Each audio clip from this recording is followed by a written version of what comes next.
Hey guys, it's Davor from Tennis House. I want to cover an important topic, which is the volleys and their grips. So if you are struggling with your volleys, if you're struggling and hitting a lot of balls wrong at the net, this video will be for you. It takes 5 minutes of your time. You're not going to regret it, guys. If you like what we do, subscribe, turn the notifications button on, and stay right with me. All right. Why I'm covering this topic is because I teach since 25 years and I see common mistakes on the volley side and the grip. So, number one, guys, mistake number one. A lot of players at beginner intermediate, they have their forehand grip and volley with their forehand grip at the net, right? So this feels comfortable with everything that's above the net. Problem is, if you have like a semi-western or like a strong eastern grip, like you're gonna have a hard time getting under that ball. So a lot of players, when the ball comes and they have this grip, they're struggling on those low volleys here. So then that's not, just doesn't feel good, and they're gonna hit them in the net. So if you have a continental grip, and I just remind you guys, if you're a beginner player, this is just my creation. I like to take it out like a sword. You have a pretty good grip for the volleys. Then your strings have to point up. Here we go, like this. See that? Now you can volley. Now you can volley. Here we go. So you're not going to have success with that grip. You have to have a continental grip, and then you can hit the volley easily on the low volley. So because you have the right grip. And remember, when you volley, pull the racket to you. That's locking your wrist. That's mistake number two. The players have a weak wrist because they are holding the racket in the wrong position. The racket head should always face up, and you should lock your wrist. This is a strong wrist, this is a weak wrist. So when the ball comes, we want to have a strong wrist when we volley. Either side, especially on the backhand side. If you volley like this, you can't control it and you can't do anything. So you're locking the wrist, and the racket head is always above your wrist. So as lower it gets, you need to what? Lower and bend, right? So another mistake I see, people are reaching over and they're not bending the front leg. So you need to bend both legs to hit and go with the height of the volley. And the best thing is if you're always low, obviously, because you can control that ball better. So that was the low volleys. So as I said, continental, I don't care what age you are, who you are, unless you can't handle it physically to hold a racket. I teach my players with the one hand.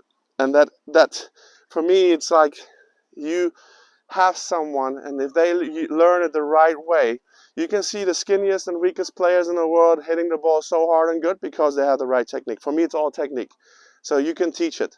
It's all about the commitment, and as I said, there's people you can't do it with. That's a minority, because just physical limitations, whatever it is, that's fine, but we have to try, and for me, to get them the one-handed volley from the beginning, because it's going to help them with the slice, because the slice is what? It's like the volley of the bounce, I call that, and it's going to help you just with your game in total. All right, so the regular height volleys are easy, guys. One thing I want to give you another tip on the volleys is to have a continental grip, and your elbows are always in front of your rib cage when you volley. Everything is in front of you. That's mistake number three, right? Remember, the first two mistakes is like the grip on the volleys here. And this is another big mistake players do, is that they keep the elbows, the ball comes to them, and they pull the arms in. So the arm pulling in is the second mistake. The third mistake I see so many times, the arms. The ball comes to them, they pull the racket with them, they hit the volleys here. Your arms always stay in front of you, and if you move and you're agile and you move quickly, you can maneuver everything in front of you. Don't pull the arms in. So when next time you're moving away from a ball, keep your arms in front of you when you move away from the ball. That is very important. Keep your arms in front of you when you move away from the ball. Don't pull your arms in when it comes. And when a fastball comes, don't be scared and pull the arms in. You're going to be able to protect yourself if the racket is in front of you. And on the high volleys, this is the fourth one, guys.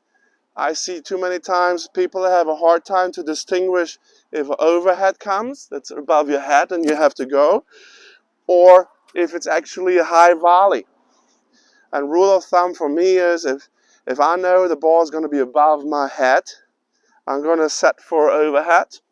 If I know the ball is going to be in front of me when I hit it, I will avoid running up and do this. Because what happens if you do this? the ball is going to land over the fence or in the fence, right? So when they run, especially when you run forward and do that. So what I recommend you, if the high ball comes, it's above your head, you hit it overhead, you see it's going to be in front of you, stick the arms out like this, like you would fencing. I call it like you go fencing, arms is out, you run up and you push it forward down with the arms in front of you. So you're going to see, you can catch those balls up there. So you see it's going to be above your head. You're going to get the arms up, turn sideways, and hit it overhead. Alright guys, so I hope those things are going to help you with the volley. And yeah, as always, if you like what we do, please subscribe. I hope that was worth your time. I hope you can get something out of this. And I'm going to shoot the next video very soon, guys. Thank you for staying with me. And turn on the notifications button. Don't forget about that as well. And Merry Christmas, guys.